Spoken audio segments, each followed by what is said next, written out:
to start someday when there's time. Hello, everybody. Welcome, welcome. I was speaking with a friend recently about one of the things, the truths that I've had to reconcile with. We talk about, Josh and I talked during the stream about what would the metaphors be for middle-aged Buffy? What would her monsters be that she faces? One of the things that my friend Nigel, who has been made appearances on the channel here and there, and a big part of my life, he's a father of 6 and lives in a house with 9 people, and has taught me all that I know about tech, or quite a bit. We were talking recently about reconciling with all the ambitions you have to do so many things and the time that you have to do none of them. Tinkering, making videos, recording, yada, yada, yada. Anyway, that's a really strange start to this. Hi, everybody. This is the Passion of the Nerds Patron and YouTube membership discussion of the episode Grave, which Josh and I just watched 2 hours ago. Jack is still dealing with some sick stuff, but he's with us here in spirit. If you're ever interested in joining in these discussions, we've had a good crew here for a long time. We also love a new face, and it's $5 to join in. Links are down below. Josh, did I forget anything? Fully spoiled. Oh yeah, fully. If you haven't watched all of Angel and all of Buffy, you probably want to avoid this discussion. And most common question I get is during these streams is, are there going to be more videos on the channel? Yes. Do I know when? No. But they will be. And that's all I got for you. So, oh, I didn't get the timer open. Sorry. Don't worry, Ian. That's not a grave error. He's not the best commentary man in the league for nothing, folks. Let's go over to Lauren. And as usual, I'm having a brain. There we go, pin. Hello. Hey Ian, how are you? Good. How are you doing? I'm not too bad. Um, Just trying to think of a very fascinating idea about Buffy's middle-aged monsters. I'm like well, metaphors and just stiff joints and like yeah. The way I used to put it, I did that's how I used to end Comic-Con presentations when I did that tour, and the 401k phantom, the insurance gap assassin. There's so many. If anything, I would say that adult life, and especially like hardcore adulting, let's say late 30s or mid 40s, is so full of opportunities for metaphorical. You know. Uh, yeah. Anyway, Grave, we did it. End of season 6. Holy hell, we've been talking about it for 2 years. 2 years. I just started engaging with the channel right around bargaining, so there you go. Like Ah.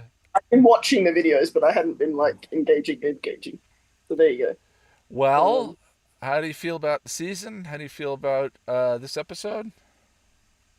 Well, it definitely is not my favorite apocalypse, and it's definitely not my favorite season finale. It's not my favorite season finale. This is my favorite season, but it's not my favorite season finale for sure. Yeah, look, I do struggle with some of the Willow stuff. Well, Gosh, tell me where.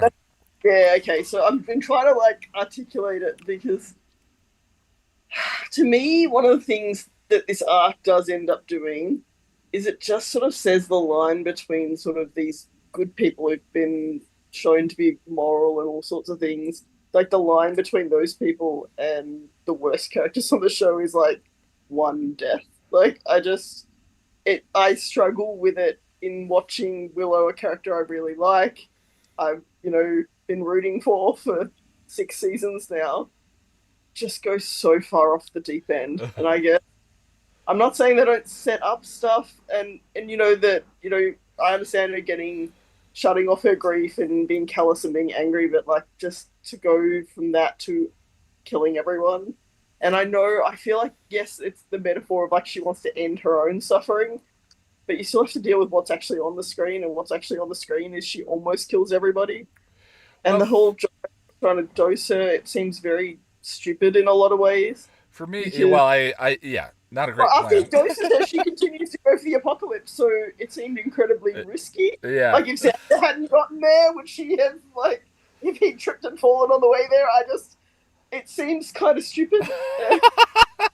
I Buffy would kind of tried running her own show, so I kind of hate that too. I Sorry, would go say ahead. the plotting gets kind of bunched up here at the ending. Like we were talking about, there's sort of three things that are always occurring simultaneously, and I think it's more than that. But there's sort of the symbolic, metaphorical level. There's the character driven level. There's the plot level, and I would say those three were not harmonizing simultaneously in this finale. You're describing issues with plot, and I don't disagree with you. There are conveniences that were sort of ignored. Like the characters are always selectively depowered to drive the plot at different points. As Josh and I hit on in the discussion, I feel like Buffy's character arc really kind of wrapped up or climaxed with, so to speak, with Spike in the bit where she says she can't spend any more time with him. That's her embracing reality, turning around. That's the whole thing. There's some symbolism here with climbing out with Dawn and all of that. I think is very pretty. But like we said, all of those threads, those three threads, feel kind of like out of harmony, out of sync with each other by this point in the season. For me, and but the thing is, as we said, the I'm such an emotional gut punch junkie that the scene between Willow and Xander and I disagree with you. I think her descent has been one of the most well set up things in the series. There is a turning point where she goes off the deep end, and that is the scene with Rack.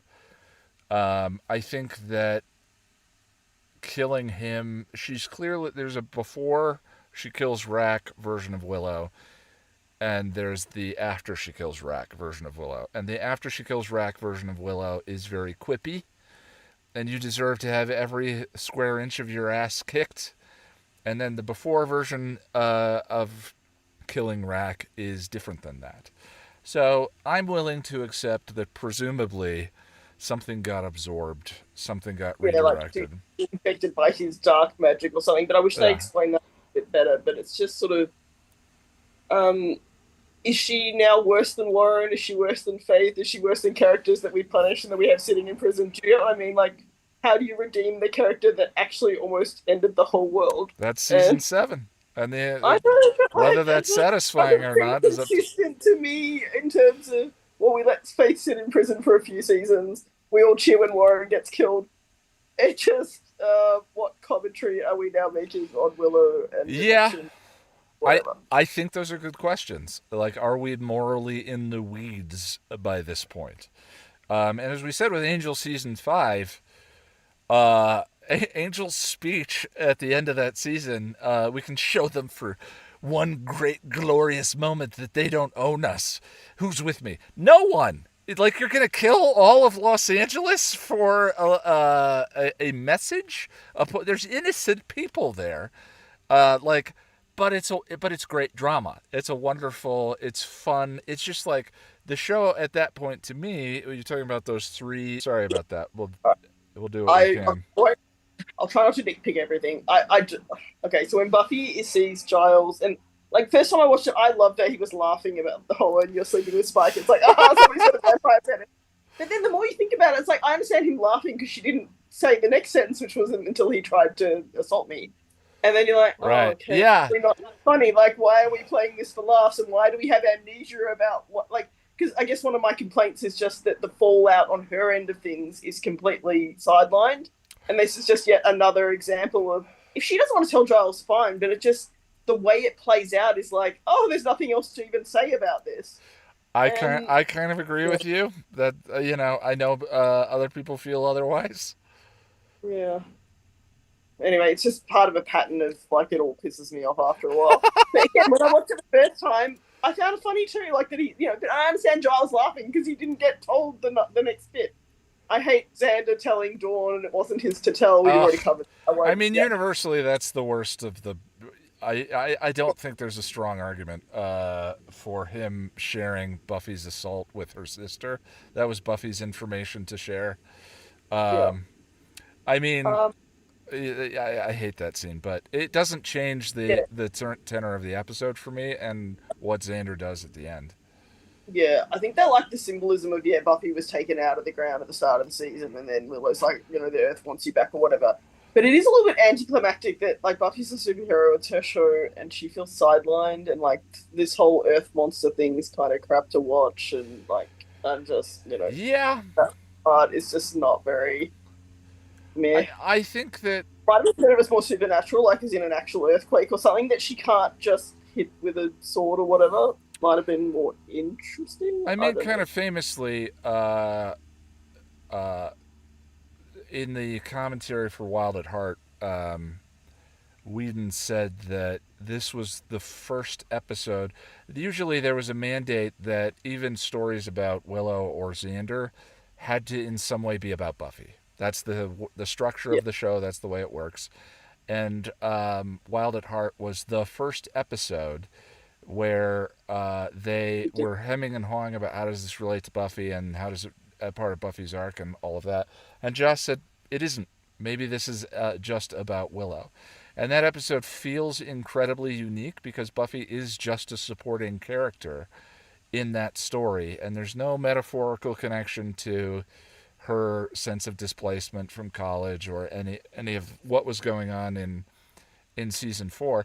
And I feel like for the culmination of Willow's character arc for this long, and given that there is some sense of completion or catharsis already for Buffy's arc in this season, that maybe this would have played a little bit better, harmonized a little bit better if they had just done that. Let this be a story of Willow, a story of Willow and Tara, and kind of what she's going through with that, because it is the Buffy stuff that feels weak in comparison to the dramatic impact of Willow's grief and all of that.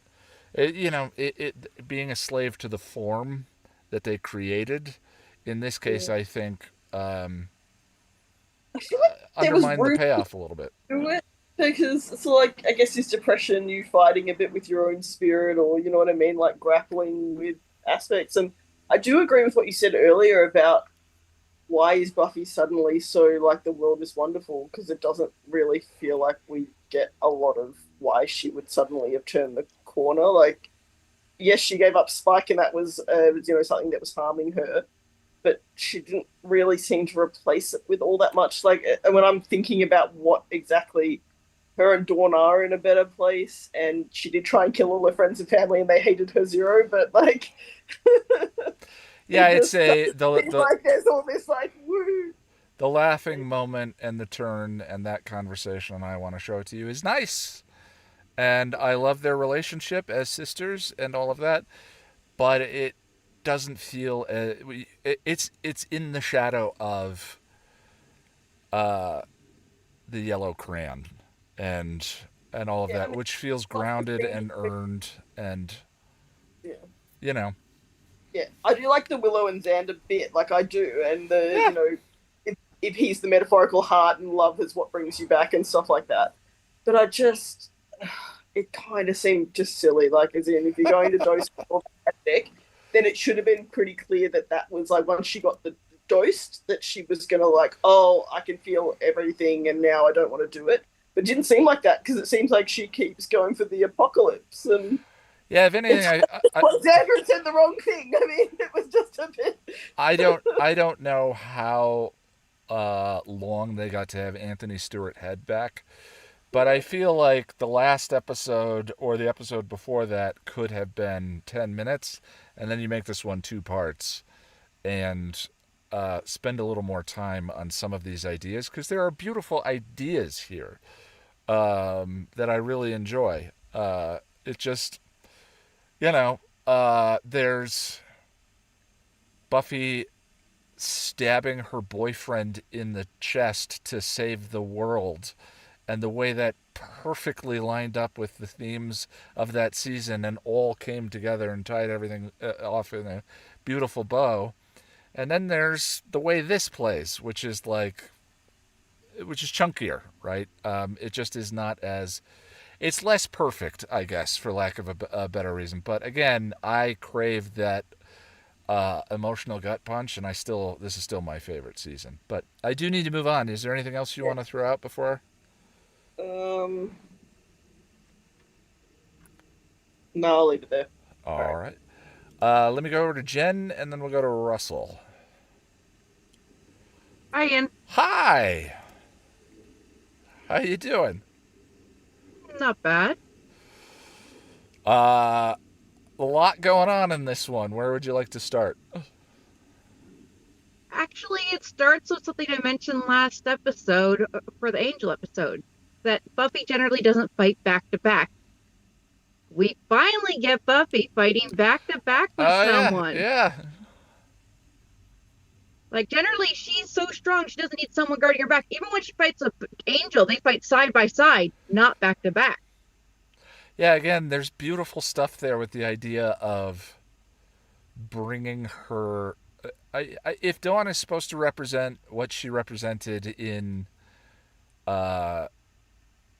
season 5, sort of the hope and the joy and innocence and all of that, the idea of that, bringing that with you and keeping that with you in the world, and the importance of it in the daily struggle, I think is really interesting, and I love that. I love your call on that. That's great. But also, let's skip the Spike. And then there was Spike. Okay, this is why I always had a problem with the Spike getting his soul. Okay. I don't think Spike went in to get his soul. I think Spike went in to forget Buffy and go back to how he was before he really met Buffy. They be more of that loose and free Spike. Well, I think that's what Spike wanted, but it's a heart desire thing, and because he keeps talking every time he talks throughout this trials, when he beats this demon, it's all, I want to get this, I want to go back, I want to feel like this, and suddenly at the very end, and we're going to give you your soul. I don't think he went for his soul. I think he acts like he went for his soul later on, but I don't think he actually went for his soul. I think he got his heart's desire. That's interesting. So you're saying, well, I thought for a minute, one thing I guess I've never really thought about is, and this is not exactly what you were saying, but what if the demon just pulled the old switcheroo? Like, he went to have the chip removed, and all of that was legitimate, and then the demon was like, ha ha. I mean, none of that is spoken to in season 7, but that just made me laugh. The idea that the demon might, the monkey paw idea of inverting the wish might have been more elegant. But you're saying heart's desire versus the demon's desire. Is that the way you're reading it? Or less, like, it's say what you mean and not what you say type thing. Yeah. Because he's saying he wants to get back at Buffy. He wants to become what he was before. What he was before was a person with a soul. But it also gives back to Buffy. It's a whole bunch of layered things that I don't think he's actually after. At this point in time, I think when he went out, he was angry at Buffy, upset. I think he wanted to become who he was before he fell in love with Buffy. And I think that he goes through the trials, and demon gives him his heart's desire. Because if you listen to all the wording he says leading up to this, and all while he's doing all that fighting, It does not imply soul. It doesn't at all. But I think later on, he plays on it. He's like, yeah, I went for my soul because he's Spike. He would do exactly that. But I don't think he actually went for his soul. I don't think this was a switcheroo so much as he got his heart's desire, and the show never really explored the fact that this was his heart's desire. Well, I love the Jin capitalizing on lack of specificity take on that scene. Um, to me, it's sort of just achingly manipulative of us, the audience, because Oh, it is. I'm not if saying he it's not. so that, but I think that's a more interesting headcanon. I mean, it's adjacent to the idea that you know my thought was always that Spike's demon would not allow him to do that. And so, in order for the side of him that loved Buffy and the side of him that wanted to give her what he wanted, or what she wanted, what he perceived she wanted, he had to lie to himself. He had to do it from a place of rage in order for the demon to go along with it. Has always been kind of my headcanon for. I think it's the reality is it's the coin in the eyeballs, right? It's the thing I always go back to. It's the coin in the eyeballs. However, once we're done talking about this, I'm going to forget this conversation ever happened. And to me, it's Spike lying to his demon again. And, And to me, it's never been that. It's always been that he went out and he was angry and he was wrathful and he wanted something else. He just wanted to forget Buffy and let go of Buffy. mm-hmm. Instead, he gets his soul. I think it's very much a heart desire / be careful what you wish for situation. But when he starts getting meeting with Angel, then he's like, yeah, I went for my soul. I did the demon trials.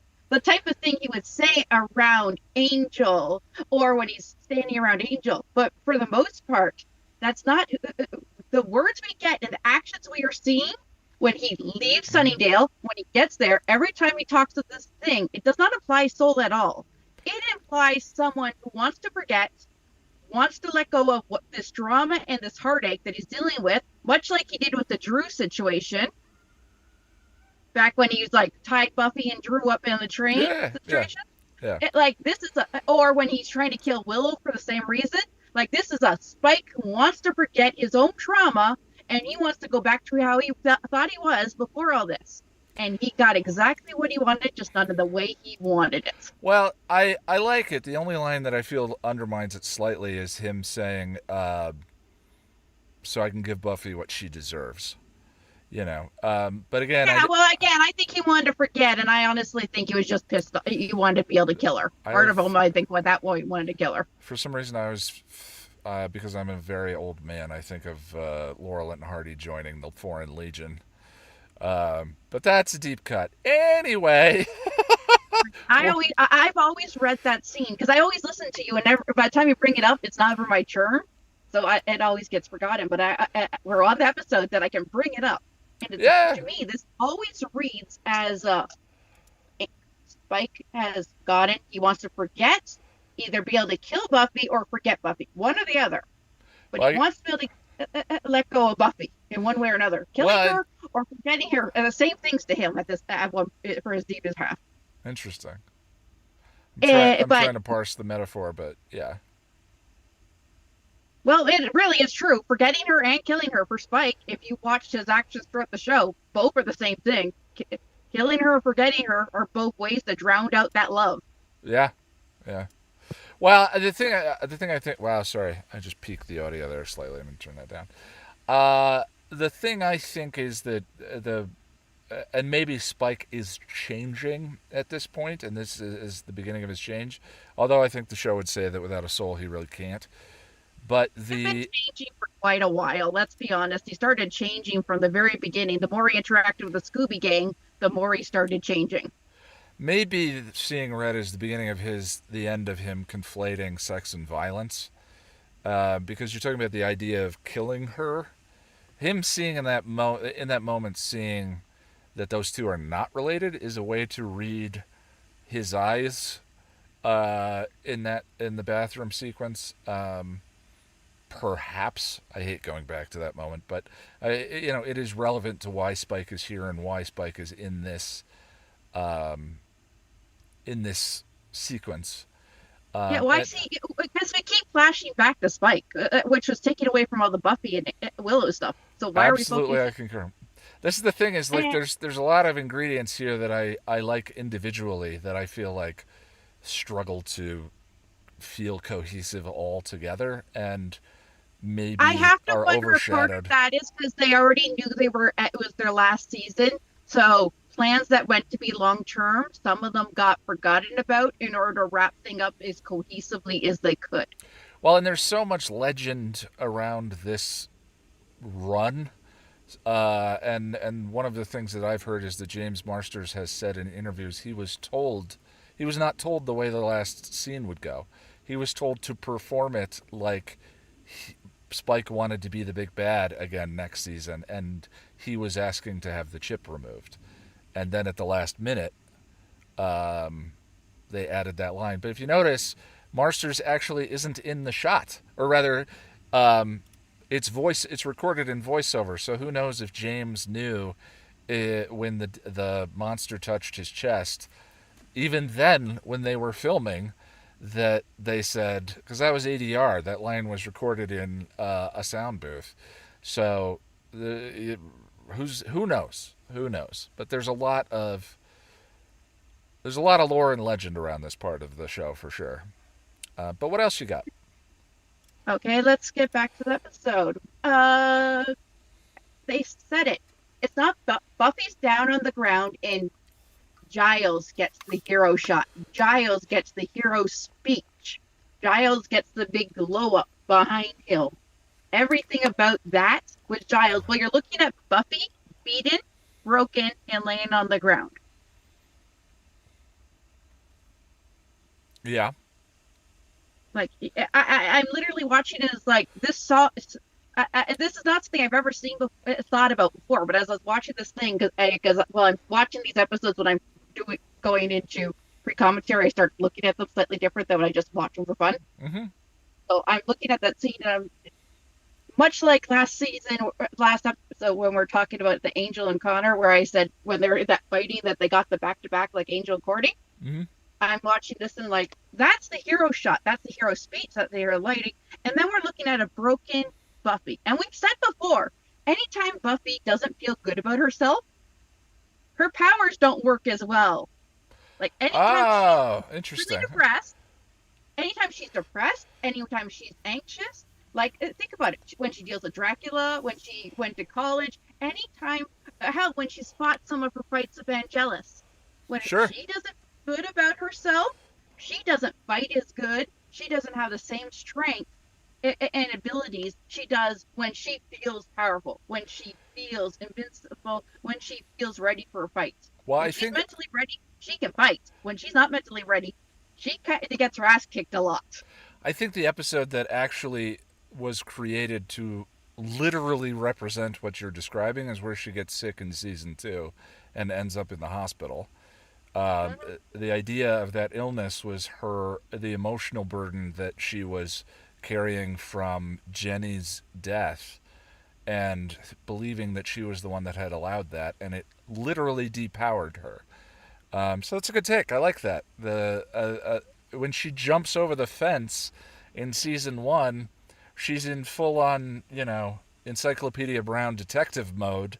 It's that there is no trauma. There is no When she's going to face the master, she's in the headspace she's going to die. She right. walks in there thinking she's going to die. When she fights Angelus for the first time, she doesn't want to beat him up. She's still really upset about Angel, hasn't processed any of what's going on, so she gets her ass kicked. Now, later on, at the end of that episode where she lets him go, she does a much better in the fight, but she's still not in the headspace. She doesn't really beat him until, like, at the end of season 2, you've got that big speech. You're weak, you're this, and then Buffy comes back, no, I'm strong, and then slices and stabs Angel. Yeah, her power is sort of determined by her breakthrough, her choice and awareness. That's when the theme song plays in the white dress when she's had an emotional or intellectual breakthrough about identity She's and feeling choice and who strong. she If she's is. feeling weak, if she's sick, if she's feeling weak, if she's depressed, then her powers don't work. And she's easier to manipulate. The source bugs her when she's depressed and things. Dracula bugs her, and jealous can get to her.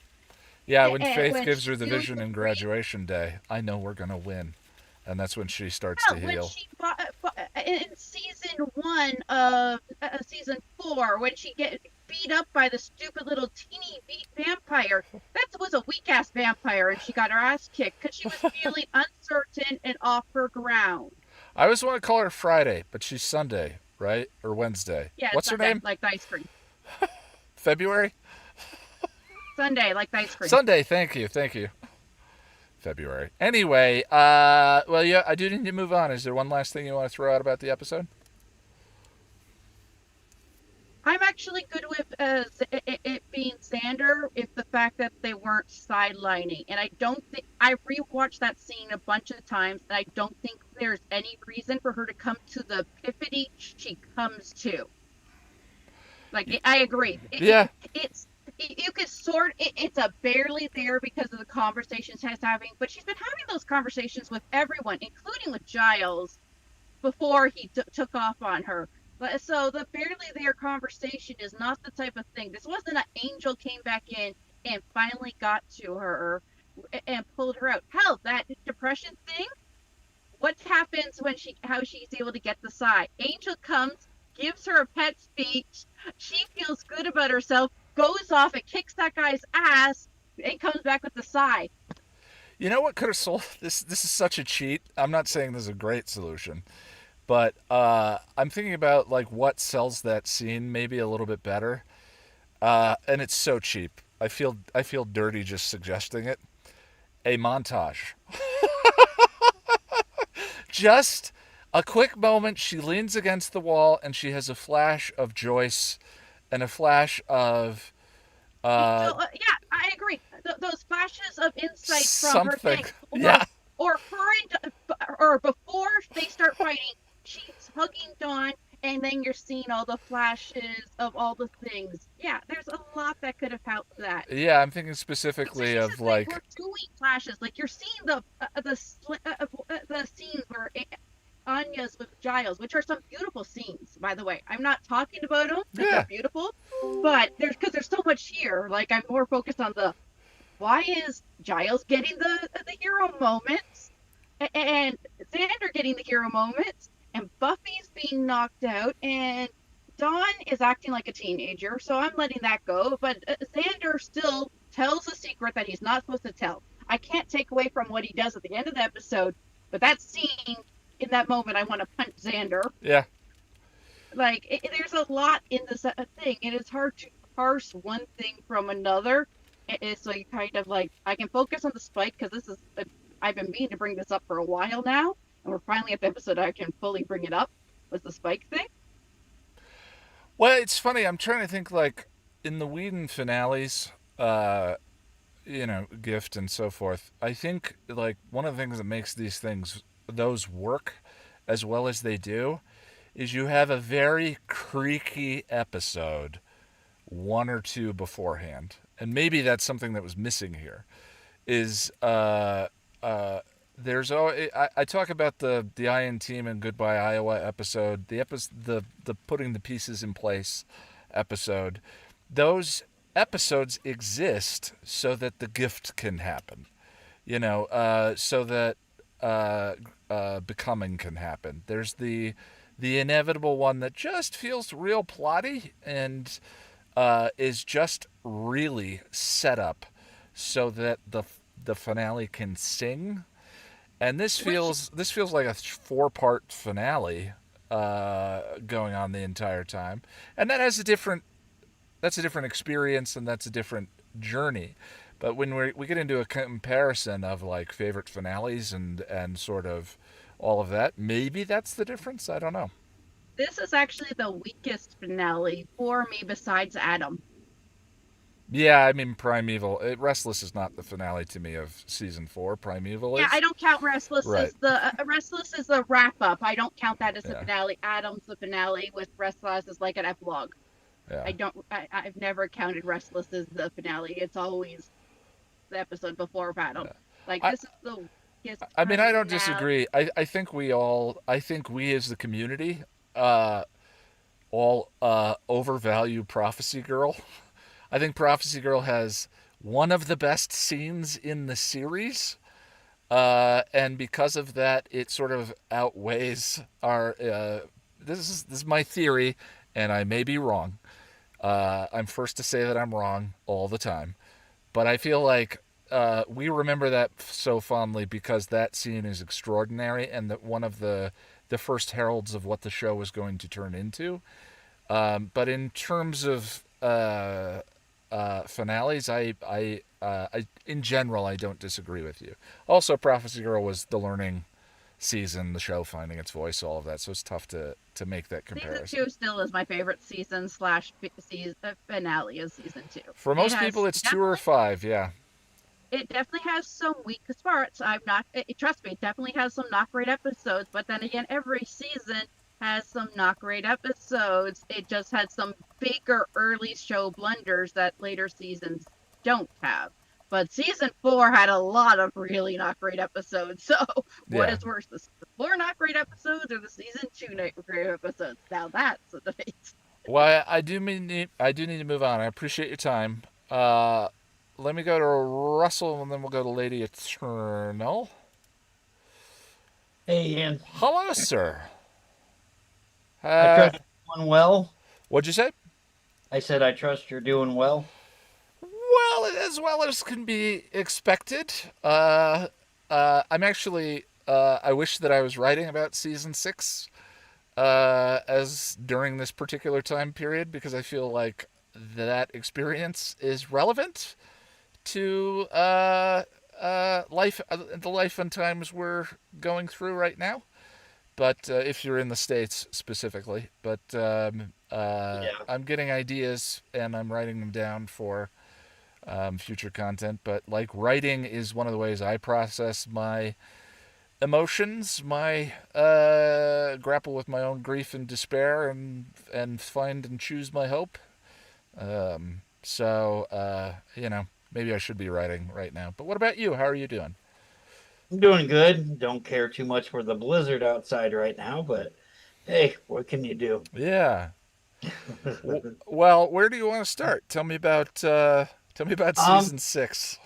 so interesting enough, I was in the Discord while you guys were doing your rewatch. I showed up at the beginning, said my hellos, but I did a rewatch on my own and Mm-hmm. was commenting to a friend of mine as I was doing it and writing things down, and they were commenting back. And one thing I guess I just missed, but this episode goes pretty heavy with the drug metaphor with Well, magic. the season goes pretty heavy with it, but yeah, where Yeah, but specifically this in this episode in episode? particular, I mean, Anya's reference, you dosed her. Oh yeah. Willow's rush that she gets when she steals Yep. Giles' power, and she even makes a "Who's your supplier?" comment. I think it was. Yeah. I was like, yeah, they just didn't hold back. Yeah, there's an interesting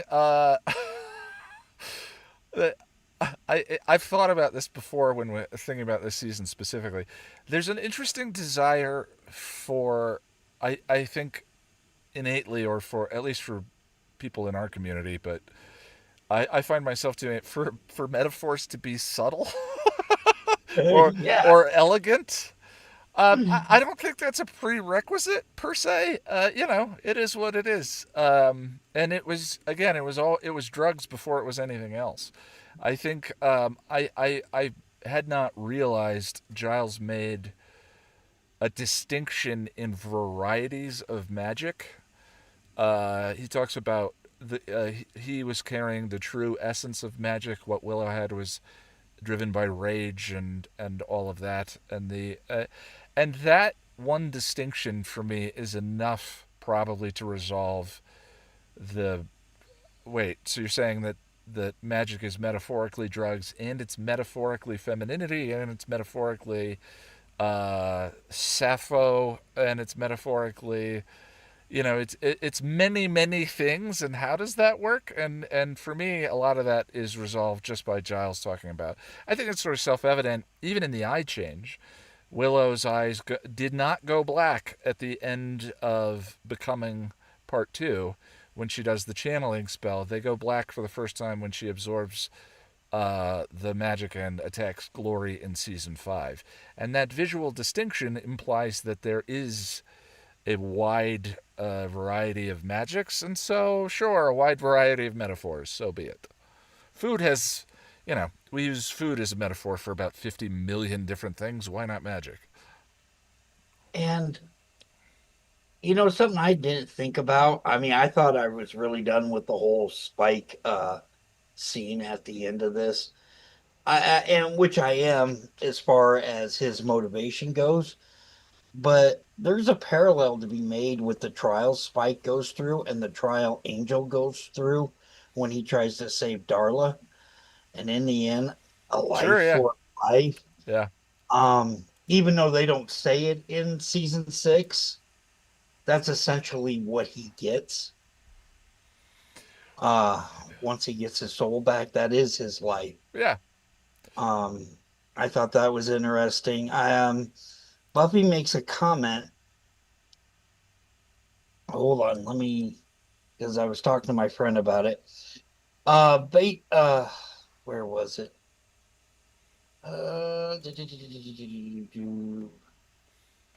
Well, she makes a comment about her death and why is she back? And Giles makes the comment, "You're here because you're chosen, you're calling." And she was like, "It was my time, and there would have been someone else called." I reject the notion that if Buffy were to die, it wouldn't call on any other Slayer. She did die in season 1, and that called Kendra. Right. But moving forward from that, she's not the active current Slayer. Faith is. Right. And I think they're more clear with that Yeah. than they are with. I made a parallel reference to my friend than with Angel and Spike regarding the prophecy, who the Shanshu is for. I'm drowning in footwear. Yeah. And speaking of parallels, Well, Don's so really you're saying, yeah. So my reading on that has always been, it went to Kendra. Kendra died. It went to Faith. Buffy died again at the end of the gift. no No, Slayer. no slate. Yeah, because the one power had already been passed. It's just she got a couple get out of jail free cards. Yeah. Yeah. So, Dawn, I didn't like Dawn in this season overall. Okay. I could forgive her for season 5, given her mental state and especially what she learns about her true nature. Sure. But and her Losing her mom mother. Yeah. passing, I yeah, mean, when we went through that season, Dawn gets traumatized upon traumatized upon traumatized in that season. I mean, the argument of I can empathize and understand, is it fun to watch, or is it a story that I want to consume? Like, I can understand that she's not going to be over that a year later, especially because she lost Buffy and then gets her back at the beginning of this year, although a version of her, not the Buffy that she expected. So, I don't think that the empathy that we gave her. I'm making the Connor argument, by the way, specifically, is why I'm having this conversation with you. I don't think that we'll like that she's over that at the start of this season, or at the end of this season, or when she's 45. Like that's long-term trauma. Is it interesting storytelling to watch this season?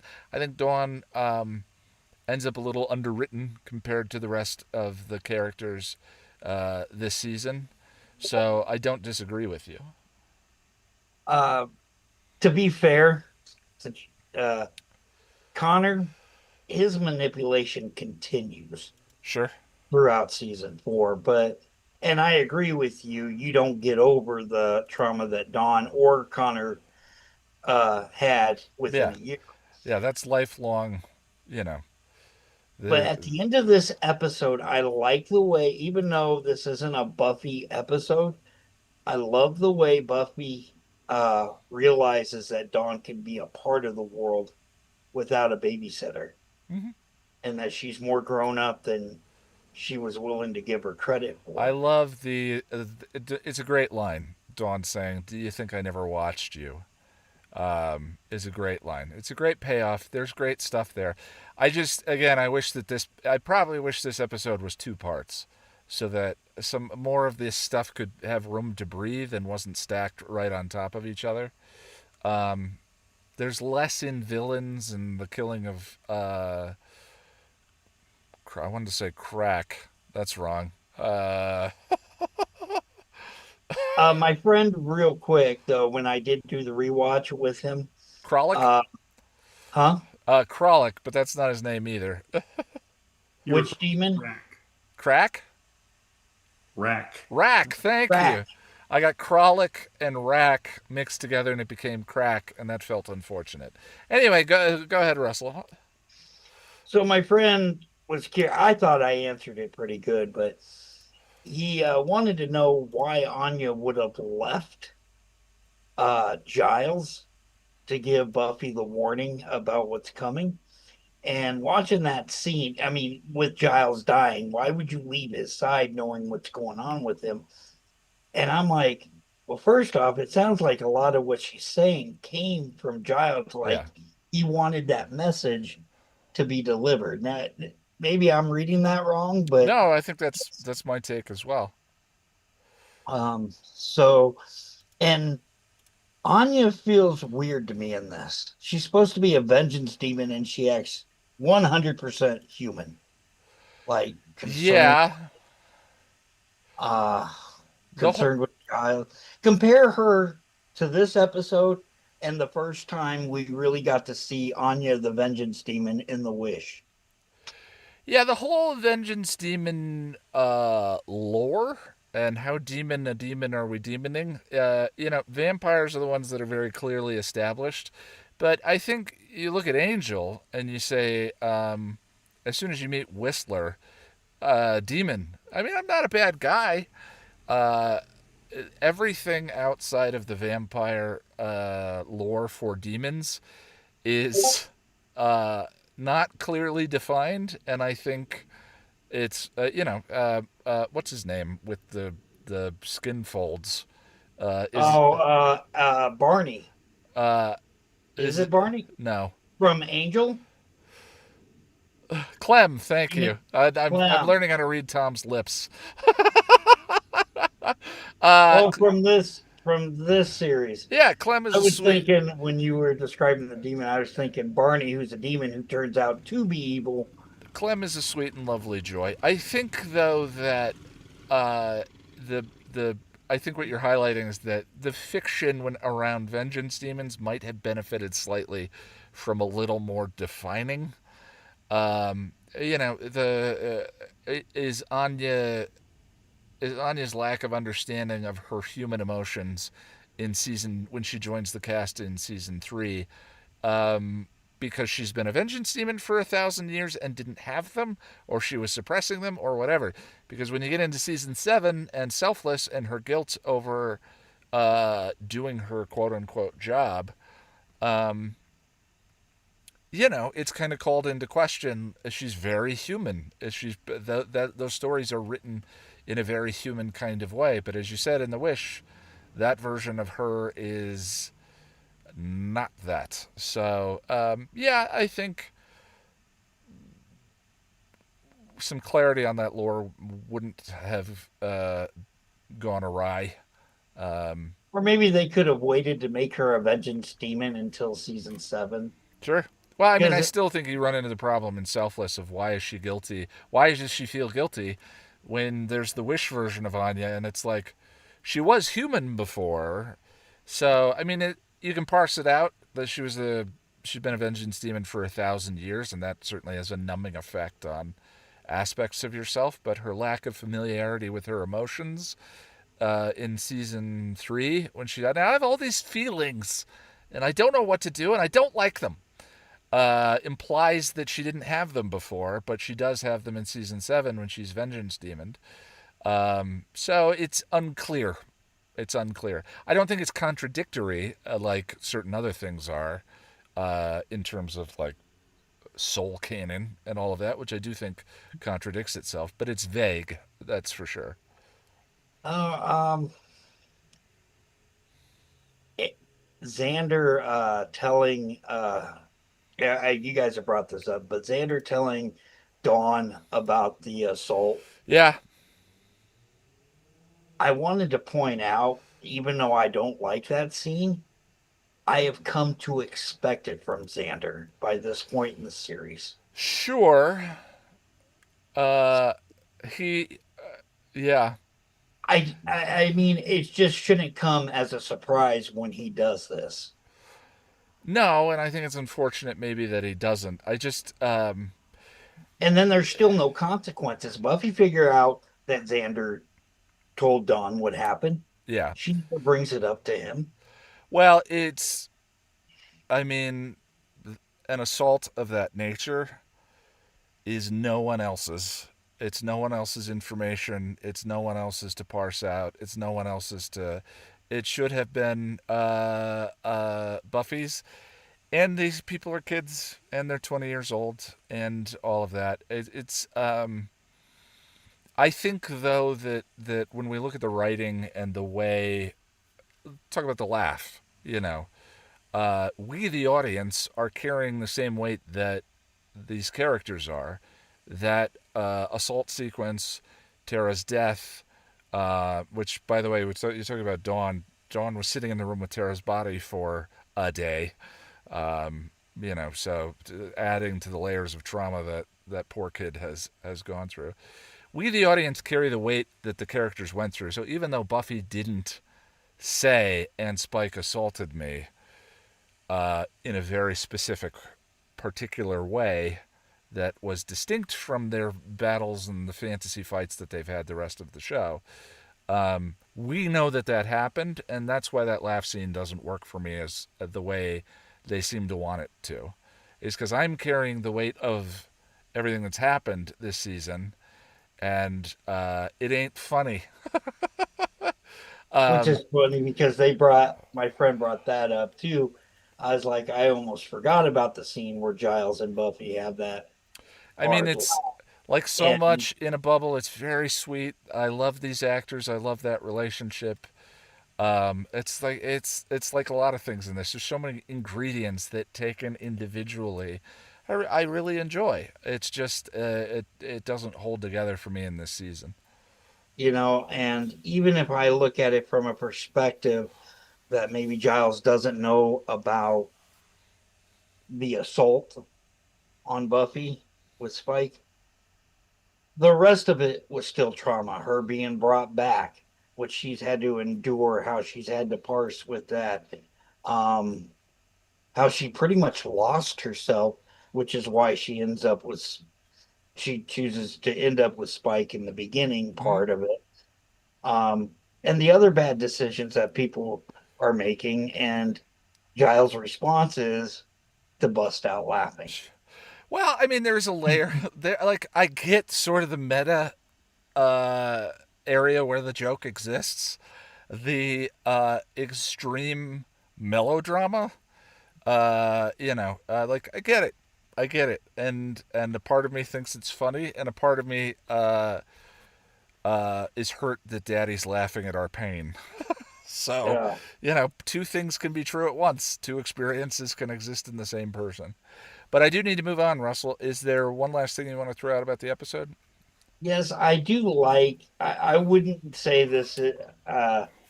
I'm not sure I would call this an actual apocalypse because nothing did get set into motion. Xander was lucky to start or stop it before it actually began.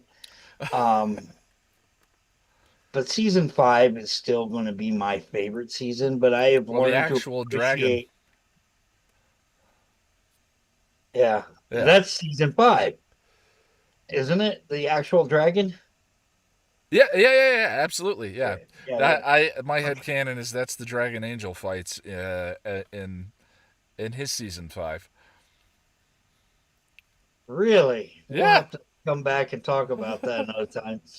But no, I meant Buffy season 5. Still, I appreciate that season a little bit more, but I appreciate this season rewatching it with you guys over the last how long it took us I to mean, get. it's so ambitious and it's so adult, and there's so much stuff here. This is the adult season. This is the season where this is the beginning of the adult considerations and the I love life serial, the nihilistic day in, day out, how what a 9 to 5 job does to your soul. If it's Oh, not so few people get to. I read a great comment the other day about um, how to distinguish the psychopathic billionaires from the normal people. A normal person makes their fortune and quits to pursue their passions. The comment was about a guy who made $500 million in this town in Canada and sold the company and started his own brewery and drives the delivery truck to place because he's so proud of his beer. He's passionate about something. And the people who don't do that are the ones who crave power and all of that. I forgot where I was going with that. But I did have one last question before you move on, sure, and I'll yeah. keep it brief. When Buffy is talking to Giles, she does mention that she's working at the Double Meat Palace. Hmm. I thought she quit. No, I mean, she's it's not that she when blackmailed the Riley new showed up. manager to give her job back. Yeah, but when Riley showed up later, didn't she just walk out on them? She walked out on her shift, but I think that that job was probably willing to take her back. Okay, I Yeah. mean, it's not that big of a deal, but it threw me for a loop when she was talking about it. No, that's all I got for you, buddy. All right, brother. I appreciate you. Let me go over to the Lady Eternal, and we'll go to Tom. Hi, hi. Hi, how you doing? Good to see Uh, you. Buried in snow, good, and it's good to be seen. um, okay, so this episode, there's so much packed into it, but Anya, for me, acting as human as she does in this episode, and not just using her vengeance demon powers to their extent. I know that they tried to wave that away in the previous episode with, Willow doesn't want her. Um, Willow is taking her own vengeance. She Yeah. doesn't want help from a vengeance demon. And so Anya's reacting like a friend of Willow's rather than, or a member of the Scoobies, rather than as a vengeance demon who could, for lack of better terms, take this punk out anytime she wants. Well, Um, Halfrick has said though that Anya, honey, it's so cute that you did that whole woman power thing, but you don't have to only grant wishes for women. right, Uh, which is why Anya, if she decided to go full power mode, she probably could be a match for Willow, yeah. or at least give her more of a fight. But she was relying very much on her human side of things and her ability to work magic from a human level, which I think can be explained in the universe as back when she was first made a vengeance demon, she was very isolated. When we get that backstory episode with her and when she became a vengeance demon in season 7, it's talked about that the other people in the village don't like her, especially the other women. And then when Olaf betrayed her, she was immediately invited to become a vengeance demon based on the vengeance that she herself took. Yeah, she cast the spell on Um, Olaf to troll him. and so she went from that moment of being betrayed, not just by Olaf, but by someone else in the village, a woman in the village that he was taking time with, straight into her demon self and spending time with other demons, especially other vengeance demons. It makes sense that she was essentially suppressing her emotions for all of that time, and in a place where they encouraged her to not connect to the emotions from her former human self. Well, I mean, Whereas, that's the way to parse it out. I think for sure is like, and the other thing too is whenever that was, it was a much more primitive time where death is a lot more present, a lot more. Um, yeah, a thousand years of wielding the power of the wish. right. So, 1,000 years before 2003, we're talking the early 1000s. Right. We're talking about, Yeah. The life very early. expectancy is late 20s. Yeah. So Um, it makes sense that maybe that's her emotional tapestry and experience at that point, and then is numb for 1,000 years of like reality is essentially meaningless if you can just alter it on a whim. And the and distinction then, between Willa, that's the distinction between, I think, Willow's power and Anya's. Anya has the ability to alter the fabric of reality and to create new realities. And Willow seems to be working with the rules inside of this one. but what's interesting is that Willow doesn't actually have to do that because she was altering reality on a whim when she and Amy had their night on the town, Oh, yeah. during Smashed, but she didn't choose to hear. And also, she was using her power the same way that Anya did for so long, in that she was not only taking vengeance, but she was numbing her emotions. She was Interesting. she was only allowing herself to access the rage and the anger because it allowed her to go to that place of vengeance. The same as Anya did for 1,000 years. So if you play out Um, the metaphor of sort of dissociating, yeah. she spent 1,000 years dissociating from herself and then becomes her And person then again. I like and it. then in the wish, Giles smashes her power source. She's forced to become human. D'Hoffryn doesn't restore her as a punishment, so she stays human. She makes connections, willingly or otherwise. She ends up making connections because of graduation day and the ascension. And then suddenly she goes back to being a vengeance demon after Xander jilts her, but she's accessed all these emotions. She has all these people that are in her support circle Yeah. that she didn't have before. So Well, the she's whole not able to fully dissociate again like she used to, which is why she has access to her guilt. the whole power source thing feels to me like a bit of lore that is ignored or forgotten about in season 7.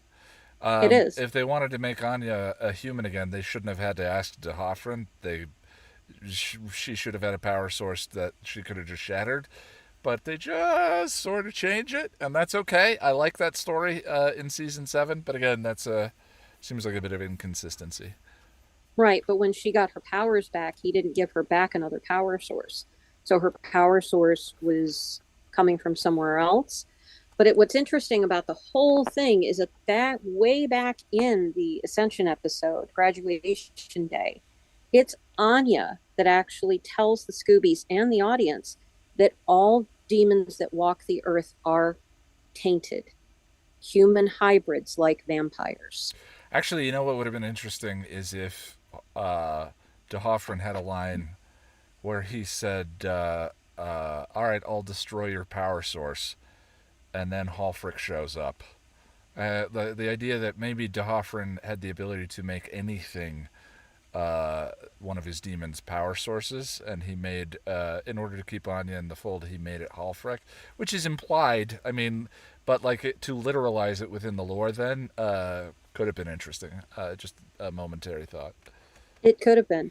But that also then ties back into what Giles was doing by essentially bringing that power source that was inside of him, that he was imbued by the council, that they knew if everything else went pear-shaped and he couldn't get her back any other way, if she then went to take that power from him, that it would reconnect her, because it's essentially the same thing that demon did to Cordelia when it came Yeah. to her visions in Angel at the end of season 1, where he was showing her how much pain everyone was in all the time.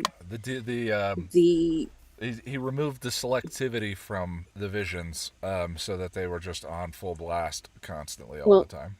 And so what this did is they said, okay, if all she's doing is suppressing her emotions by going deeper and deeper into this rage fueled vengeance trip, and she's pulling in more and more power that's all fueled by rage and grief and fear and anger, then we're going to give you a power source that she's going to strip from you that connects to all of the emotions, the good and the bad. Because then when you feel all of that reconnection, you're forced to feel all of this emotion. Maybe it will slow you down, or maybe it will give you an opportunity to, reconnect, because but what it did is it just pushed her further down that maladaptive coping mechanism that she has, which is relying on magic to alleviate all of that emotion and alleviate all of that guilt. Yeah, I think that structurally all of this stuff is really interesting. I just think that crowding it all into this single episode means that some stuff, like Giles, as we've been saying, Giles's plan, as it goes out in one scene, feels like maybe not a good plan, because she just wanders off and decides to destroy the world, and he's still talking as a, wait, no, I had things to say about love and connection, and get back. He clearly didn't know that Xander, and Giles has so little faith in Xander. Clearly, it's played that way throughout the series. Giles is a wonderful father figure to everyone except Xander. That he didn't know that was going to happen. And maybe that plays a little less silly if it's spread out a little bit. But again, there could have been considerations about how many episodes they could get Anthony Stewart Head back for. But the thing is, for me, the interesting part of all of this is that it is overplaying the metaphor. Her mind came back to do battle with her spirit that was mired in all of this darkness and pain and couldn't move forward, while she and the essence of her childhood, her innocence, are ultimately trapped in a situation where, once again, her innocence has to mature into something else. She has to, Buffy's standing there, the Slayer, fighting back to back with the personification of her humanity and her innocence. Mm-hmm. So and then the ultimate, her mind is laying there broken on the floor. It's given everything it has, and her spirit is running from all of that emotion. And then her heart comes and says, it doesn't matter how much death or destruction you wreak. I love you. I accept you. I forgive you. It's so beautiful when you say it. Gotta feel all those feelings. Another lesson it's taken me a while to learn. Gotta feel all the things. Yeah, I watched this episode, and when Willow starts hitting Xander is when I break. Yeah. Every time. Yeah. Every single time. I never can. But the interesting thing is, this episode is not just is the only finale that was not written by Whedon. It was written by David Fury. Yeah. Who wrote Primeval, which is the episode that established the mind, heart, spirit, hand metaphor. Well, it literalized it. I would say that metaphor was there very early on, if not the beginning, but that's the one that And was like, here's the metaphor. yeah, and also was one of the most overcrowded episodes possible. I mean, Yeah. the Restless is dreamlike in response, but Primeval is again one of those just overstuffed episodes. And Fury, um, a lot of the episodes that he writes, we see that he wrote the Iron Team. Yeah, my favorite Fury episodes are the self-contained one-offs. He Um, wrote he wrote Shadow. yeah, I know. He wrote. I mean, he wrote Crush, for crying out loud. Funny enough, one of my The favorite Fury episodes is Reptile Boy. Yeah, Actually, wait, no, I think um, that's Go uh, Fish. Reptile Boy is who was the showrunner on Angel to begin with? Was that Minear? No, the other guy. Uh, Greenwald. Greenwald. Greenwald. Yeah, Yeah, I think Reptile Boy was Greenwald, but again, that feels like a David Fury. yeah. I mean, David Fury wrote Life Serial, but he wrote it co-writing with Jane Right. Espenson. Yeah. So it's who, of course, banned Candy. So Well, you and know, Fury has said in multiple interviews that this was this was a challenging show for him because theme was so heavily emphasized, and he struggled with that. I guess. mhm. Uh, and I think that you can feel some of that later on. And Some of the writers came into their own after the show. yeah, Maybe Fury wanted to write 24. That was the one that he was waiting for.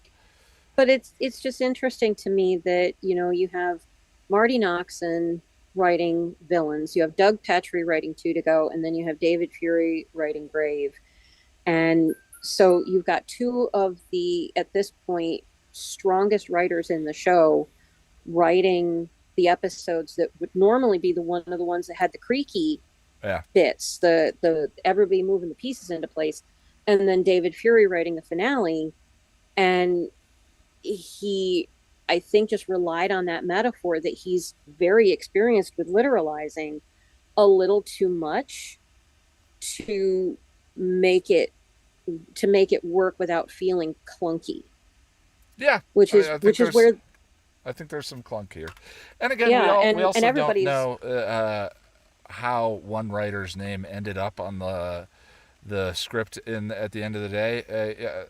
Sometimes it's a matter of percentages. mhm, Who wrote what scene. Joss did a lot of rewrites previous to this, yeah. so who knows? And there's a lot of good stuff in this. I mean, when you actually step back and think about it from that metaphorical perspective, where she is so juiced up by all those emotions that she's just essentially yoinked out of Giles and taken into herself, all those connections where it's the entire world, several billion people flooding into her all at once. um and there is very much the Star Wars essentialism of the light and the dark Mm-hmm. in that as well. You can hear it and see it. Well, and um I think Tara and Willow are also set up that way. yeah, Tara, there's a yin and a yang kind of representation between the two of them in Restless. That was the prequel to sort of all this. But I do need to move on. I apologize. no, it's okay. Let me. um I, please come to the next one. yes, All right. always, I appreciate always. you. Let me go to Tom, and we'll, unless I have forgotten someone, wrap up with Josh. Hello, sir. How you doing, young feller? Uh, say it again. How you doing, young feller? I'm great. Yeah, I was at the. There's this weird trend, of course, I think of everything as a narrative. I was at the pharmacy the other day, and there was a woman with white hair in front of me and a rascal, and she hadn't quite pulled out of the way when the pharmacist asked me for my birth date, and I said my birth date, and she looks up at me and says, "Oh, you're just a baby. My son's 20 years older than you." And I realized Yep. that is the first time anyone has made me feel like a kid in a number of years. And I will say, not a bad feeling. Yeah. Kind of enjoyed it. It's funny how you bristle against that experience when you're younger, and then you reach a point where people stop saying that to you. Yeah. Anyway, how are you doing? I'm okay.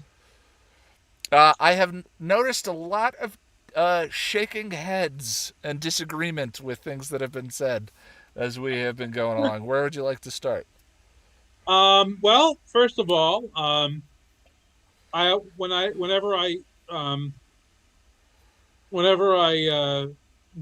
watching a reactor, for instance, do this episode, I make a note to let them know this is the fourth time in the series that Xander has saved the world.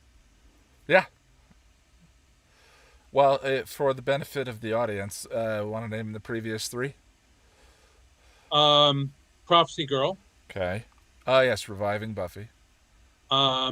Innocence. He comes up with the plan to stop the judge. Oh, right. Without that plan, they don't stop the judge. Yeah. Okay. Zeppo, of course. The unsung one, but yeah. Yeah. And this. Yeah. No, I think I don't have a problem with any of these characters being challenging. The thing is, like, I think if anything, Xander gets a little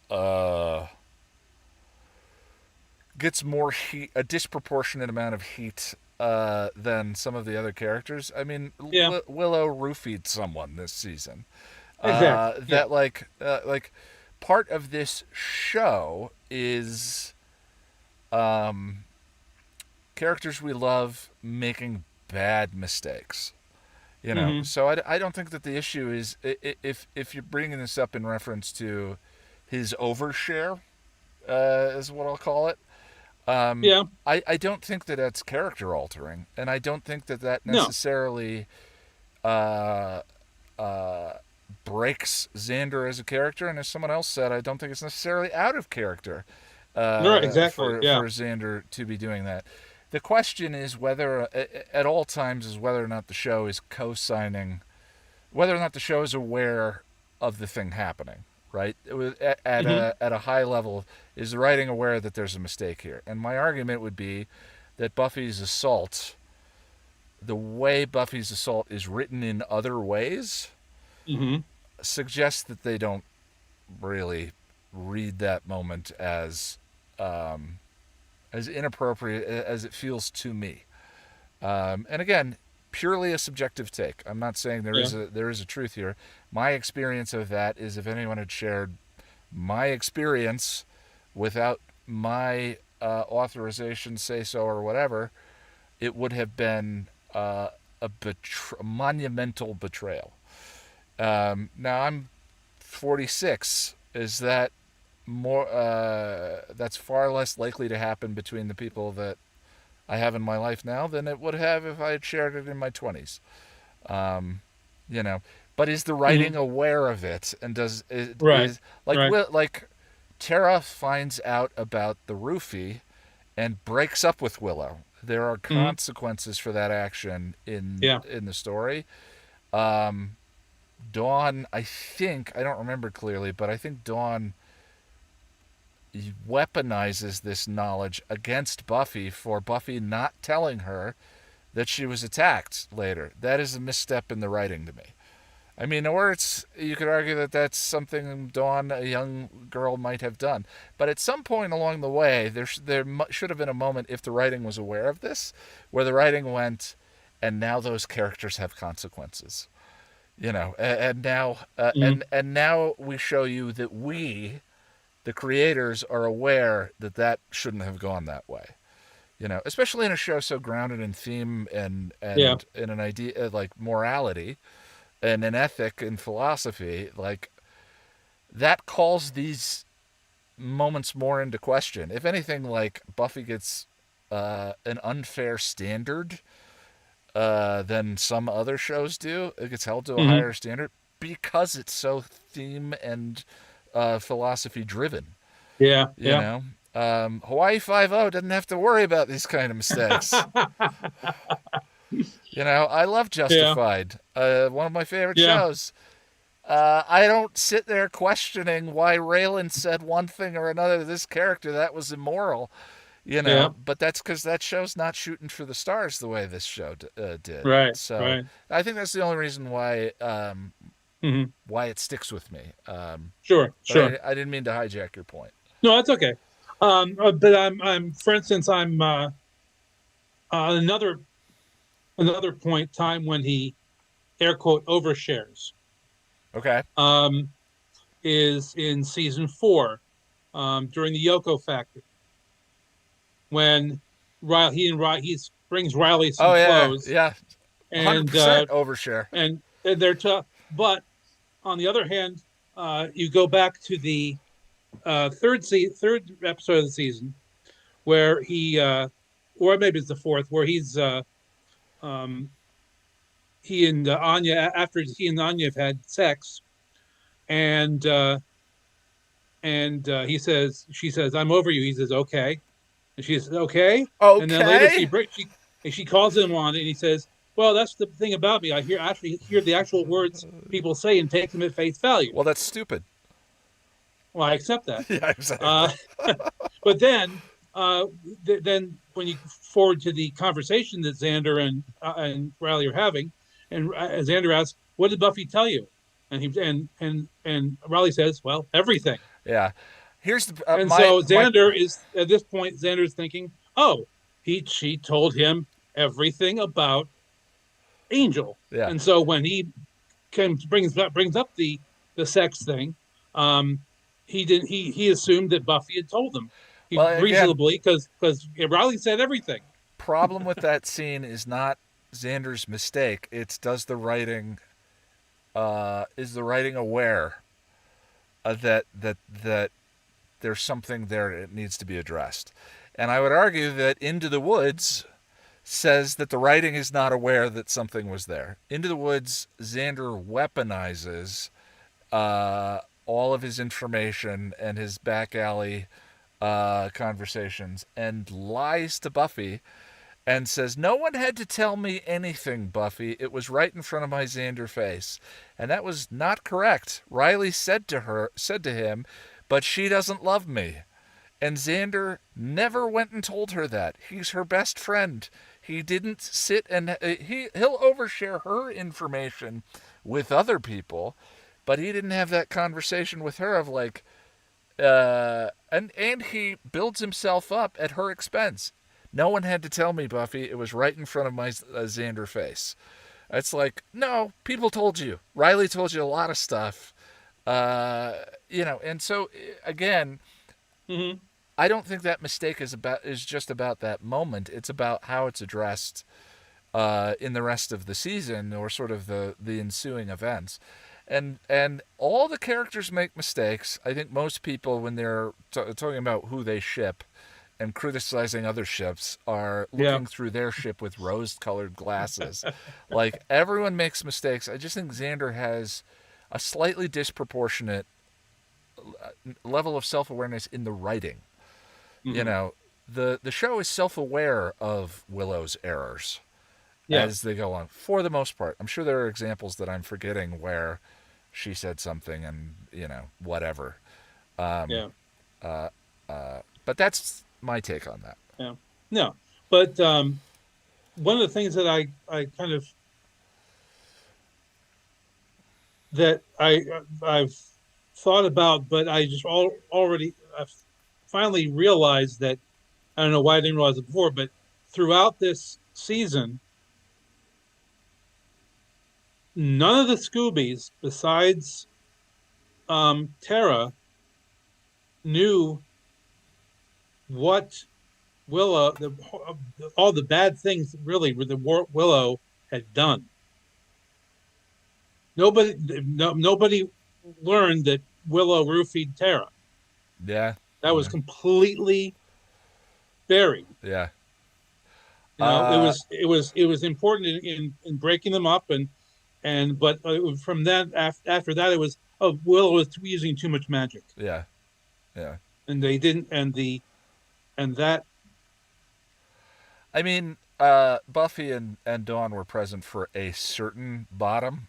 One of the things about hitting bottom is sometimes there are either you bounce down the canyon wall before you actually find the bottom.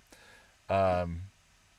So yeah, that's interesting. No, Tara was the only. Tara knew the worst of the worst, Right. and loved her anyway. Yeah. Exactly. But I also, as to Spike, yeah, it was a shiny coin kind of moment. Sure. But actually, I hadn't heard about the commentary thing before, but the fact that they told James Marsters, didn't tell him what was happening in the scene. They just said, play it like you're pissed at Buffy and you're gonna get whatever. And, yeah, I mean, you can tell in the writing it's deliberately vague. He never says the word chip, or he did, and they cut it in the edit. Right, that's possible, but I don't think so. I think, but no, it just seemed like get this chip out of my head so I can be myself again. Yeah, as I said, part of what we do, like this. These conversations are not necessarily the normal experience of just being the fan of the show, right? And like once we're done picking at these things in extreme pedantic detail, which I love, by the way. Yep. I've been doing it for 10 years. I'm a pedant, tried and true. But my experience of the show will go back to Spike needed to do what he did out of anger in order to accomplish what he went there to accomplish. Yeah. Right? Yeah. Giles talks about, and I think that's interesting because Giles says in this one, like, he had the true source of magic. Willow's was driven by rage. And so in order for him to romantically accomplish what he needed to do with a demon inside of him, he had to be angry. Yeah. To seek his soul. He couldn't seek his soul out of redemption. He doesn't give a shit about redemption. And because I'm that detail oriented, me too. Lady Eternal, I forgive Lady Eternal for misspeaking because Giles did not get anything from the council. He got it from the coven. She said council, it was actually the coven. And so I know I knew she knew that but she just misspoke.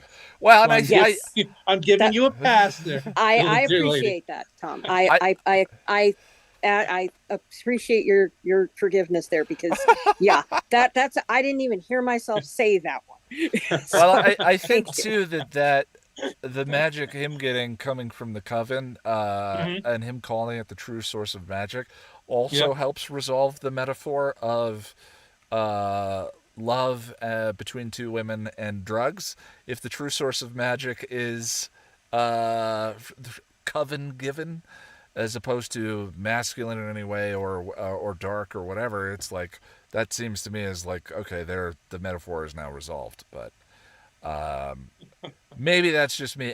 Anyway, Tom, is there anything else you want to throw out about the episode? Oh, there's a whole bunch of stuff, but I think I'm done. All right. Well, I appreciate you. Thank you. Let me go to Josh. Well. Ian. Hello, sir. At last we meet. Are we am about your to fight? arch nemesis, CC's. We've met, Harmony. You have. Yay! I think it would be fun to just have like a holiday read through of an episode, and everyone gets a part. Find a script, and I am there. We couldn't air it, we couldn't stream it, but man, that would be fun for to just have a read through. One of my favorite. 1 second. Oh, go ahead, Jen. I apologize. I sincerely apologize. The food is drugs and food is sex. Chocolate. Oh yeah. Again, food being a metaphor for everything. Well, I think I've talked about this before. One of my favorite memories was in the couple of years of doing this is I got to be the master of ceremonies for WhedonCon, now Hellmouth Con, and I hosted uh, uh, a panel called "The Poetry of the Whedonverse," and we had a bunch of printed scripts from some of the best scenes from Angel and Buffy and Firefly, and the room filled up. I was very surprised. Room full of fans, and to loosen things up, I grabbed a script and I went up there, and I can't remember which one I did. It's all a blur. But then other people started coming up and reading from their favorite scenes and getting to. There's something about LARPing your favorite shows that was a really wonderful experience. But what happened while we were doing it is about halfway through, the actors that were there, including Jonathan Woodward, came in the back of the room, and oh god, I get chills just thinking about it, as everyone was performing. And then they went up and they started grabbing scripts and performing each other's monologues for the audience. It's one of my favorite memories, and I have some doozies. There actually is, and I don't know if this is an argument. I don't know if we're planning this now. There actually is a broadcasted table read where a YouTube reactor contacted several other YouTube reactors, got a hold of the script for Welcome to the Hellmouth, cast everybody, and it's like I put the link in the YouTube chat just now. It's like a 4-hour affair with like Shan was in it, Oh both yeah, of the Liams, Alley Box. Shan invited me to be a part of that. I wish that I had said yes at the time. I think I did, and then I just got busy and I dropped the ball. Shan was Buffy, and she was a very good Buffy. Yeah, that's wonderful. Yeah, so link is in the chat if anybody's curious. I got to be there for the live version of it, and they were actually like really good. Huh. I love it. Yeah. That makes me very sad that I missed it. But any hoots, tell me about what are we talking about? I'm very tired. Great. Oh yeah, we're talking about Buffy the Vampire Slayer. Thank Grave. you. Grave, yes. Season 6, episode 21, apparently. I have very vivid memories of Buffy season 6 when it was airing. Sure. Because I was in high school at the time, I think. Sarah in the chat just said, Josh. Hi, Sarah. I'm glad you're here. Sarah, we missed you. We miss you, Sarah, a lot. I was in high school at the time, and my mom was a huge Buffy fan, and so we were just gobbling up this season. The way that the WB and UPN handled the handoff from gift to bargaining left the audience with the impression that the show had been canceled and then revived.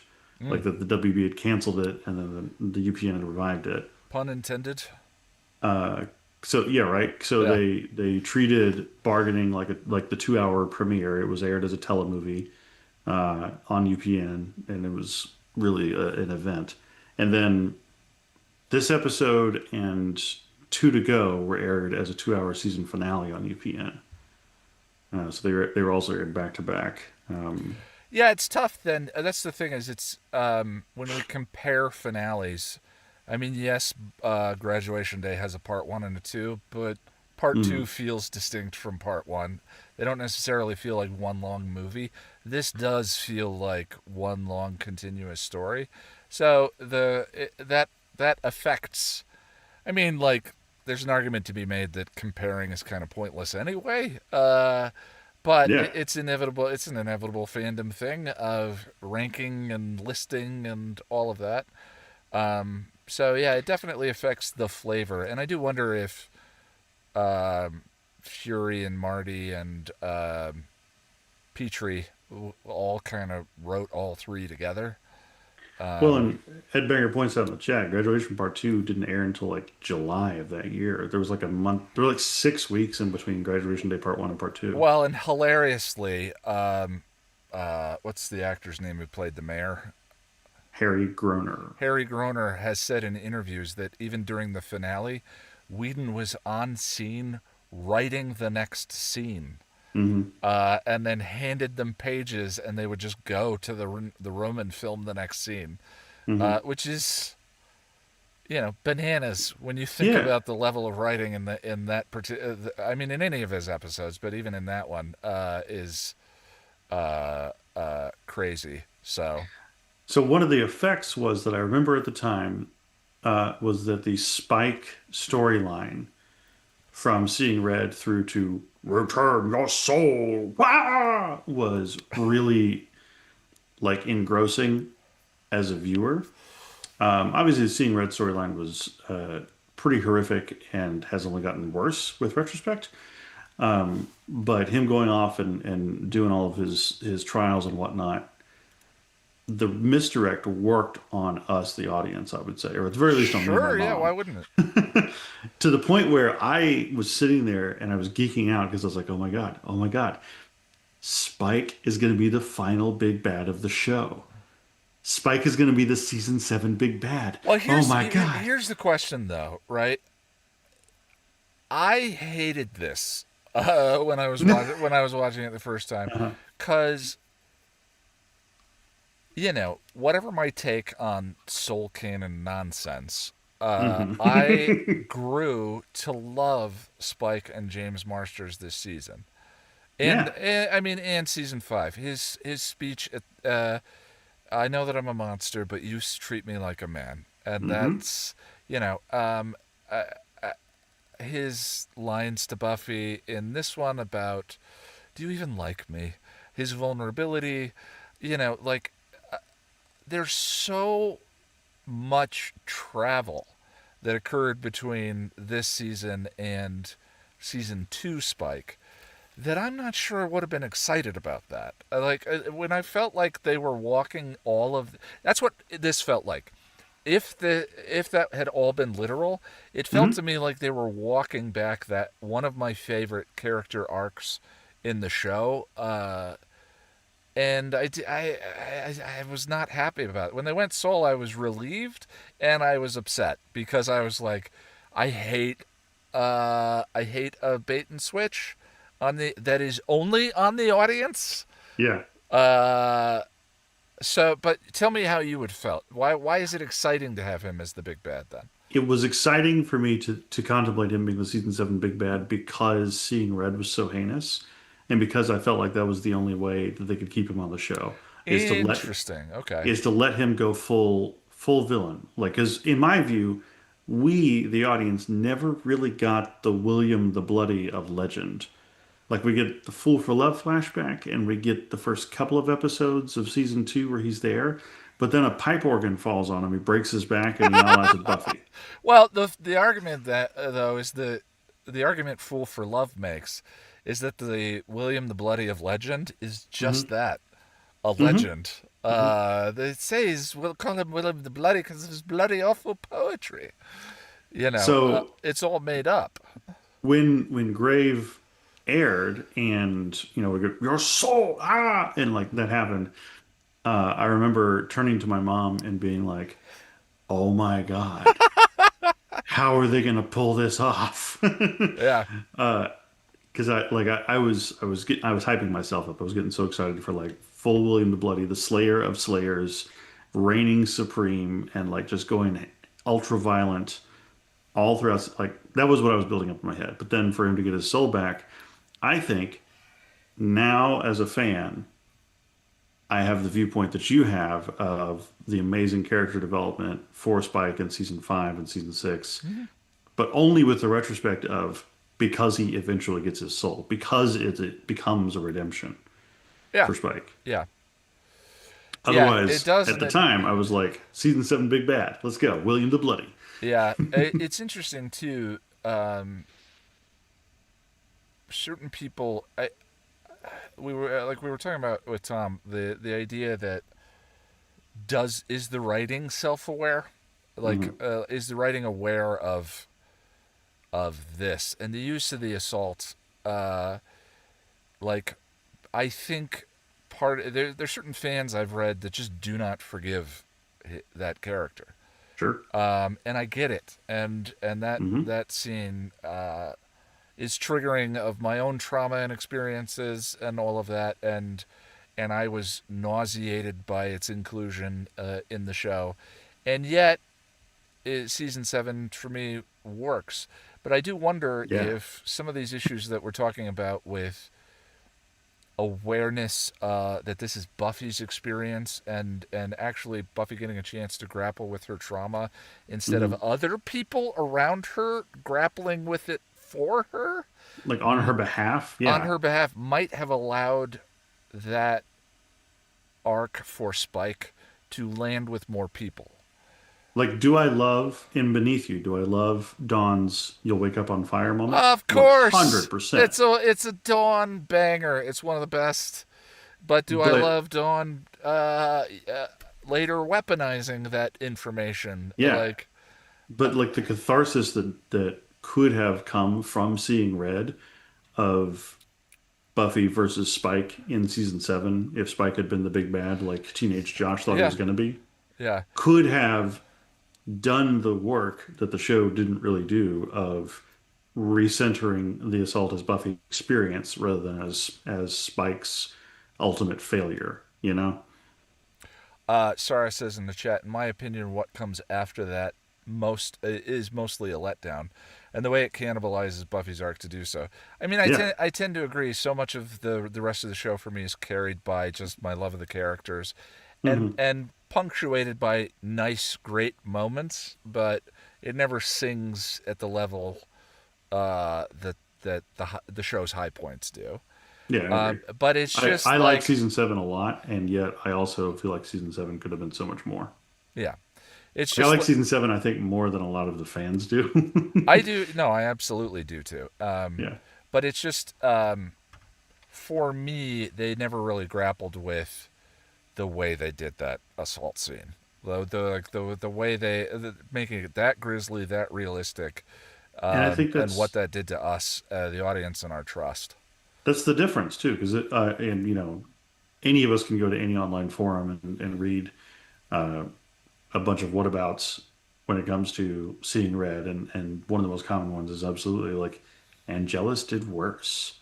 Angelus did so much worse, so much more off, but like we, the meta critical audience, saw Spike do it. Well, that's why I brought that up. Is We didn't see Angelus do it. That's We true. heard about Angelus. We saw Angelus kill Jenny. Sorry, one second. I apologize. You're doing great, buddy. The reason I brought that up is because we talk about like fans cherry picking. Sure. My ship versus your ship. Your ship's terrible because this, that, and the other thing. But if you look at their ship, it's like, yeah, and sort of what Angelus did to Drew is relatively portrayed on screen, especially in Angel, killing Jenny, so on and so forth. And yet, for Angel's unsold period, people tend to be a lot more forgiving than they are of Spike's unsold period. And part of that, I think, is the way Marsters performed. He's even said that he performed Spike as though he had a soul, or that he was changing, or whatever the thing may be. And we got suckered in by his charm and his charisma and his love and romance. I don't think are exclusive to. I don't think a conscience and a soul are required to love or to be romantic, but they are things that we as human beings see as sort of those things. But like love can be toxic, and toxic relationships are a thing, and so forth. So I don't think those things are necessarily angelic or demonic, but we have a tendency to see them as such. And so, and yet, I get back to like, we give Angel a pass for a lot of things that occur unsold, and we don't with Spike. And I think that is less a fault of the character and more a fault of the storytelling, and sort of not grappling with the reality that it created for us, the audience. Because we also had a huge chunk of season 3 of Buffy devoted to grappling with Angelus's crimes. Yeah, And like most of the Scoobies never jumped on board in a way that even the rest of the Scoobies jump on board with Spike. yeah, yeah. Like Xander and Spike hate each other, except when they star in their own little buddy cop comedy when they're chasing down Letterman jackets. Yeah, it's interesting. I think that Buffy gets a little lost in her own show. Yeah, And it starts in the midway point of this season. because I think we it become becomes infatuated with the other characters. there it is. Yeah, Yeah, it becomes much more ensemble driven in season 6 and 7. yeah. So it's interesting. But despite all that, Grave is my favorite apocalypse. It's not my favorite season finale, but it is my favorite apocalypse. Yeah, despite all the problems, 6 is my favorite season. Yeah.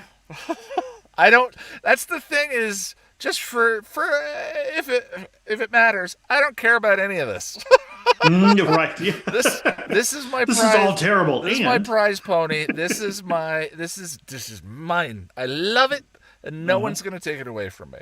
And that's everyone's experience to have. Like, But dear God Almighty, does Grave hit differently as an adult than it did when teenage high school Josh was watching it? Like I had a similar experience to what you described in some of your videos, where I was rewatching Buffy season 6, sprawled out on my couch in my sad 1 bedroom divorced bachelor pad apartment. And as I was watching all of this drama, Sturm and Drang unfold, and Buffy rediscover her zest for life and joy, and as I was going through therapy, and my therapist was talking about like daily conscious acts of self-love, and then I see Buffy's metaphorical heart and spirit literally embrace each other in this finale. I'm like, it's just so pretty, it's beautiful, I love it so much. Likewise. Yeah, I watched this at as we said, there are many bottoms that you hit on the canyon wall on the way to the canyon floor, and one of mine was watching the show for the first time, and you and I talked about it yesterday. It's interesting to me that the thesis of the Buffyverse is stated outright in Angel, not in Buffy. If nothing we do matters, then all that matters is what we do. And that was why I watched the whole show and started over and watched the whole show again and went, oh, okay, let's try some stuff. Start working his way through. But yeah, structurally, I love all of this. And I think that Willow's addiction arc stumbles into a much more psychologically complex reality than the writers were even aware of. Because like magic isn't drugs. It's not nicotine or amphetamines or anything like that. Magic is we've I think discussed this a few times. Magic is much more akin to a process addiction. So like people who attend Overeaters Anonymous or Sex Addicts Anonymous or Shopaholics, like that kind any of of those things can exist on a spectrum of necessity to addiction. Because and for those kinds of addictions, people still need to eat food. Overeaters Anonymous is a tool to help people have a healthier relationship with food. Yeah, yeah. Many people, still need to shop. Shopaholics Anonymous helps them have a healthier relationship to acquiring things. Yeah. Like that kind of stuff. So it's not like she can't use magic again and go cold turkey, like it's nicotine or oxycodone or whatever. The thing I always return to is like there's so much wisdom on this show. There's so much there's so many ideas, there's so much intelligence. And these writers were early 30s, late 20s when they were writing this. And they were just like, "Hey, what if we had Willow go kind of go off the deep end?" I didn't quit drinking until I was 40, You know, like Yeah. the my 30s were a mess. You know, so the fact that this show is what it is, I think is flaws and all. I think is extraordinary. Hmm. So yeah, I love it, and um, none again. This is the exercise we do as an expression of joy. That's the thing is like I don't think there's any joy in a takedown or assassination video, but we pick because this is a celebration of something that is cherished. Yeah. You know, so just to make that clear. But I do need to wrap up. That's a Sarah, good note to end on, I think. Sarah, we see you. And I sent you a message on Facebook, just so you know.